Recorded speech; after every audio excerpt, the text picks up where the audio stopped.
सभी मेरे से बड़े बुजुर्गों को मेरा प्रणाम, मेरे हम उम्र साथियों को नमस्कार और मेरे से छोटे बच्चे बच्चियों को स्नेह है। आज मेरी इच्छा हुई कि खेल कूद पर बातचीत की जाए, कुछ जानकारियाँ हमारे चैनल के माध्यम से लोगों तक पहुंचाई जाए, जिनके अभाव में लोग खेल कूद को एक बुराई के रूप में लेकर चले हुए हैं। जबकि आज हमारी राजस्थान सरकार और केंद्रीय सरकारों के द्वारा जो खेल कूद में सुविधाएं दी जा रही है, उनके हिसाब से खेल कूद एक रोज़गार प्राप्त करने का और आर्थिक सहयोग प्राप्त करने का एक माध्यम बन गया है। और जहाँ तक राष्ट्रीय निर्माण में एक सुयोग्य नागरिक तैयार करने की बात है, तो खेल कूद एक आवश्यक गतिविधि है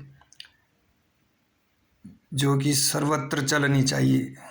लेकिन क्योंकि पुरानी अवधारणा है कि खेलोगे कूदोगे होगे खराब, तो इस अवधारणा के चलते लोग खेल कूद से दूर रहते हैं, अपने बच्चों को दूर रखते हैं। जबकि वर्तमान राजस्थान सरकार ने खेल कूद के क्षेत्र में एक तरह से क्रांतिकारी परिवर्तन किए हैं। सरकारी विभागों में लगभग 56 विभागों में 2% आरक्षण दिया है। जो इस समय भर्तियां चल रही है, उनमें आप देख सकते हैं स्पोर्ट्समैन की मेरिट बहुत कम जा रही है। यानी जो खिलाड़ी राष्ट्रीय स्तर तक खेल चुके हैं, इस समय इन भर्तियों में सब नौकरी लग जाएंगे। ये हमारी राजस्थान सरकार का एक क्रांतिकारी निर्णय है, जिससे खिलाड़ी अपने जीवन में खेलने को लेकर कभी ये नहीं सोचेंगे कि उन्होंने गलती की थी। बाकी खेल कूद उनके लिए रोज़गार का अवसर हो गया। उन्होंने जो परिश्रम किया उसका उन्हें पूरा फल मिल रहा है। इसी तरह 2% आरक्षण के साथ साथ राजस्थान सरकार खेलों में अनुदान राशि दे रही है, जो इतनी बढ़िया है कि पूरे भारत देश में कहीं भी नहीं है। अगर जो खेल राज्य परिषद राजस्थान सरकार के द्वारा जो खेल आयोजित कराए जाते हैं, जिसको हम कहते हैं कि ओपन गेम्स, खेल मंत्रालय भारत सरकार से जो मान्यता प्राप्त खेल हैं, उनमें अगर राज्य स्तर पर कोई खिलाड़ी प्रथम रहता है तो उसे 1 लाख रुपए, द्वितीय रहता है तो 50,000 रुपये, तृतीय रहता है तो 25,000 रुपये। और राज्य स्तर पर हमारे ग्रामीण क्षेत्र के खिलाड़ी, शहरों में सुविधाएं हैं, इसलिए सुविधाओं के माध्यम से वे आगे बढ़ जाते हैं। लेकिन कोशिश करें तो कई उदाहरण है कि गाँवों में, क्योंकि वातावरण बहुत शुद्ध होता है, खान पान बहुत शुद्ध होता है, रहन सहन शारीरिक गतिविधियों से जुड़ा हुआ होता है, इसलिए मजबूत शारीरिक विकास के चलते, मजबूत कदकाठी के और शारीरिक विकास के परिवेश में रहने के कारण, शारीरिक गतिविधियों से जुड़े रहने के कारण ग्रामीण क्षेत्रों के बच्चे खेलकूद में बहुत जल्दी आगे बढ़ते हैं। और सुविधाओं के अभाव के बावजूद भी राज्य स्तर पर देखा गया है कि कई अचीवमेंट लाते हैं, कई बार प्रथम रहते हैं, द्वितीय रहते हैं, तृतीय रहते हैं। तो इन सुविधाओं के चलते यदि गाँव के लोग जहाँ की खेलों के प्रति एक सोची समझी रणनीति के तहत, सोची समझी चाल के तहत लोगों को भ्रमित कर दिया जाता है।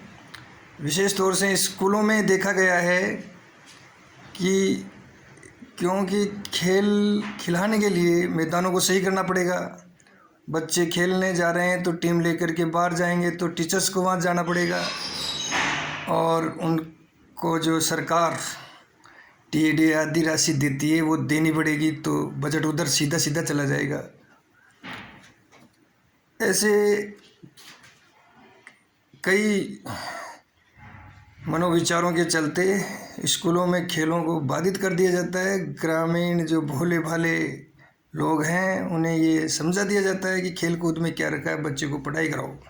पढ़ाई तो बहुत ज़रूरी है, सभी जानते हैं, लेकिन पढ़ने के लिए एक स्वस्थ शरीर होना चाहिए जो बच्चों को खेल कूद से मिलता है। और बालकों में बचपन में खेलने के प्रति कोई भी व्यक्ति अपने लिए अपने बचपन के बारे में सोचे कि उसमें बचपन में खेलने के प्रति कितनी रुचि थी, तो वैसे ही रुचि उसके बालक में भी है।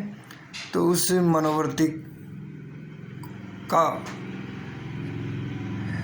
ध्यान रखते हुए बच्चों के लिए खेलने की व्यवस्थाएं होनी चाहिए, और बच्चों की खेलने की जो इच्छाएं हैं वो पूरी होनी चाहिए, ताकि उनमें किसी प्रकार की कोई खुंटा नहीं रहे। कुंठित बालक जीवन भर उस चीज़ के लिए तड़पता रहता है जो उसे बचपन में चाहिए थी, नहीं मिली, उसे एक खामी के रूप में पूरे जीवन भर वो चीज़ खलती रहती है। तो तीसरी बात मैं बताना चाहता हूँ कि जो हमारी राज्य सरकार खेलकूद में टीएडीए खिलाड़ियों को दे रही है। अगर जिला स्तर पर खिलाड़ी जाता है तो 100 रुपये मिलते हैं उसे, और अगर राज्य स्तर पर जाता है तो 200 रुपये, राष्ट्रीय स्तर पर जाता है तो 300 रुपये प्रतिदिन के हिसाब से उसे दैनिक भत्ता दिया जाता है। खेल राज्य परिषद से जो खेल हैं जुड़े हुए हैं ओपन गेम्स, उनमें एसोसिएशन के माध्यम से और खेल मंत्रालय के माध्यम से खिलाड़ियों की सारी व्यवस्थाएं एसोसिएशन करते हैं और बहुत अच्छे तरीके से करते हैं। सभी एसोसिएशन खेलों में खिलाड़ियों को पूरी सुविधाएं देते हैं और उनको आगे बढ़ने में मदद करते हैं। राष्ट्रीय और अंतर्राष्ट्रीय स्तर पर कई प्रकार की सुविधाएं सरकारें दे रही है।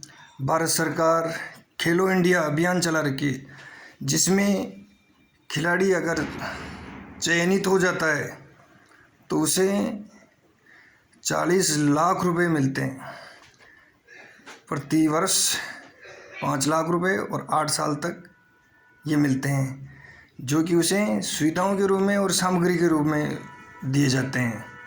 5 लाख रुपए एक साथ नगद नहीं दिए जाते हैं, चयनित होने पर उसे प्रशिक्षण आदि और खेल सामग्री आदि का पूरा 5 लाख का साल भर का भुगतान किया जाता है। Thank you.